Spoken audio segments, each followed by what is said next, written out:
형제자매 여러분, 평안을 빕니다. 며칠 동안 무한폐렴이 나의 생각과 생활의 중심이 되었습니다.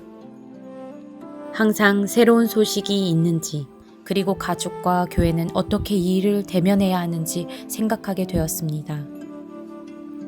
가족에 대해서는 우리는 마스크와 식량을 구비해 놓았고, 되도록 밖을 나가지 않고 있으며 나갈 때는 마스크를 끼고 그 외에는 하나님께 맡기고 있습니다.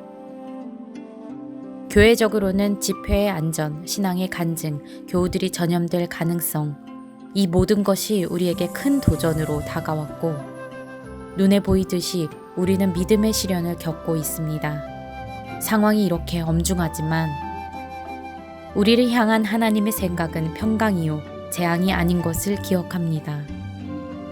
그분께서는 시련이 오는 것을 허락하셨고 그분 뜻은 우리를 파괴하려는 것이 아니라 우리를 세우기 위함임을 기억합니다.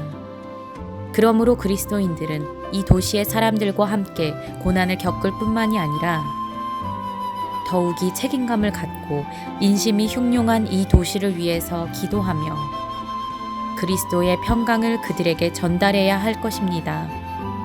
먼저 우리는 그리스도의 평강이 우리의 마음을 주장하고 지배하도록 해야 합니다. 그리스도께서는 이미 그분의 평화를 우리에게 주셨습니다. 그러나 그분이 주시는 평안은 환난과 사망이 없는 것이 아니요 환난과 사망에서도 평안케 하는 것입니다. 왜냐하면 그리스도께서는 이미 우리를 대신하여 이 모든 것을 이기셨기 때문입니다. 그렇지 않다면 우리가 믿는 복음은 평화의 복음이 아니요 우리 또한 세상 사람들과 똑같이 전염병에서 두렵고 떨며 죽음 앞에서 절망했을 것입니다. 왜 유독 그리스도인들에게 이런 평안이 있을까요? 범죄로 인해서 인간은 모든 환난을 받기에 합당한 존재가 되었습니다. 여호와께서는 악인들에게는 평화가 없다고 하셨습니다. 우리는 과거 다 악인이었습니다. 그러나 그리스도께서는 우리의 믿음으로 인해 우리를 대신하여 형벌을 받으셨고 그분의 평화를 우리에게 주셨습니다. 그러므로 바울은 하나님께서 택하신 사람들을 누가 감히 고발하겠습니까? 의롭다 하시는 분이 하나님이신데 라고 선언하고 있습니다.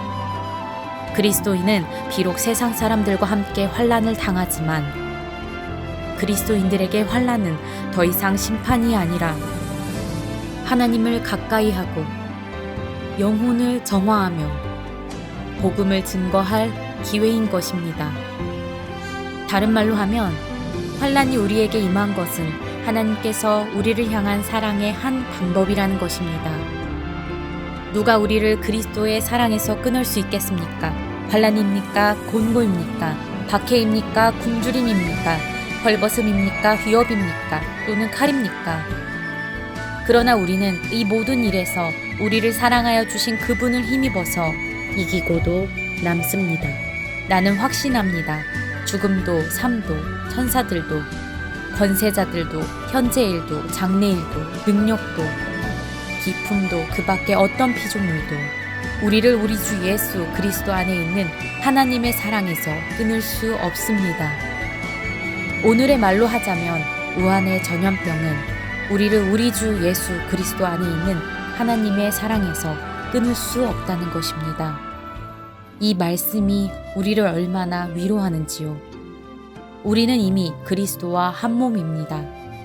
우리의 모든 것이 그리스도의 것이 되었습니다.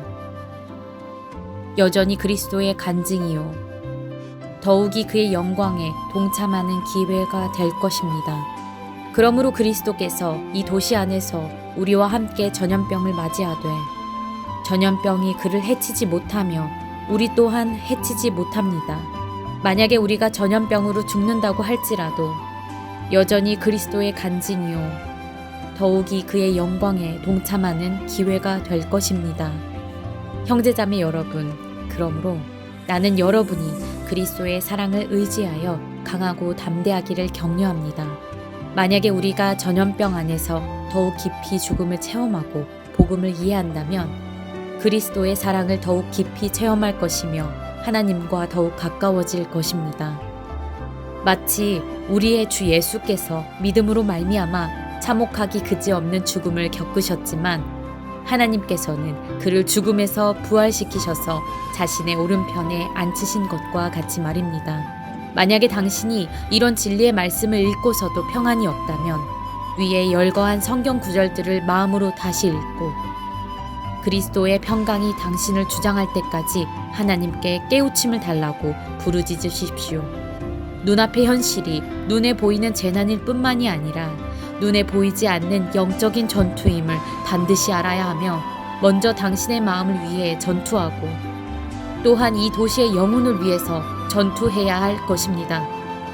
나는 한 마리의 참새가 땅에 떨어지는 것도 하나님의 허락하에서 이루어진다는 것을 당신이 알기를 바랍니다. 우한에 이렇게도 많은 생명이 전염병을 맞이하고 있는데 우리가 경험한 것은 아브라함이 대면한 소돔이고 요나가 마주한 니느웨와 같지 않겠습니까? 만약에 하나님께서 소돔성에 의인이 있으므로 멸절하지 않으시려고 했고 니느웨의 좌우를 분간하지 못하는 12만 명으로 인해 성읍을 멸절하지 않으신다면 하물며 지금 우리가 있는 이 우한은 어떨까요? 우리는 분명히 이 도시 안에 의인이요. 우리는 한 사람뿐만이 아니라 1000명, 10,000명을 이루고 있습니다. 바라기는 우리가 롯과 같이 우리의 도시를 위해서 괴롭고 슬퍼하여 아브라함과 같이 간절하게 소돔을 위해서 기도하기를 바랍니다. 보십시오. 요나가 억지로 니느웨에게 전했지만 니느웨 성이 회개하고 구원을 얻었습니다.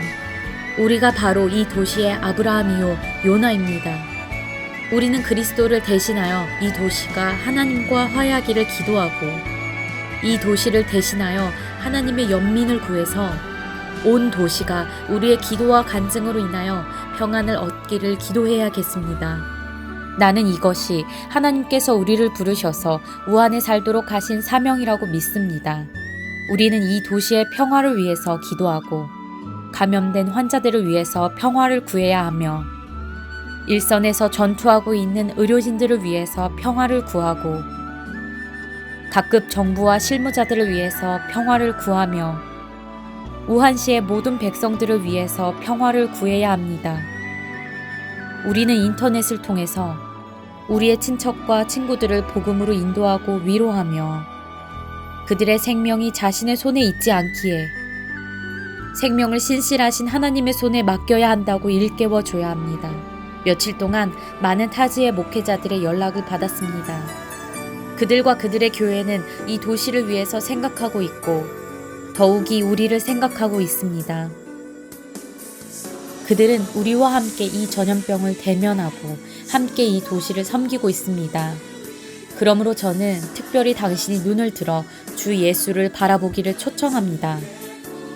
자신의 안위를 위해 걱정하지 말고 어쩔 줄 몰라 갈팡질팡하지 않고 예수 그리스도의 이름을 받들어 기도하기를 바랍니다. 세상의 선량한 사람들이 그들의 행동으로 이 도시를 섬기고 있고 생명을 무릅쓰고 있는 의료진 또한 그러고 있습니다. 그들이 세상에 속한 책임을 다하고 있다면 우리는 더욱이 영적인 책임을 다해야 하지 않겠습니까? 만약에 당신에게 기도에 대한 부담이 없다면 하나님께서 당신에게 영혼을 사랑하는 마음과 간절히 기도하는 마음을 달라고 기도하십시오. 만약에 당신이 눈물을 흘리지 않는다면 주님께서 당신에게 눈물을 주시길 기도하십시오. 왜냐하면 우리는 오직 주님의 연민을 바라보는 것만이 이 도시의 구원이라는 것을 길이 알고 있기 때문입니다.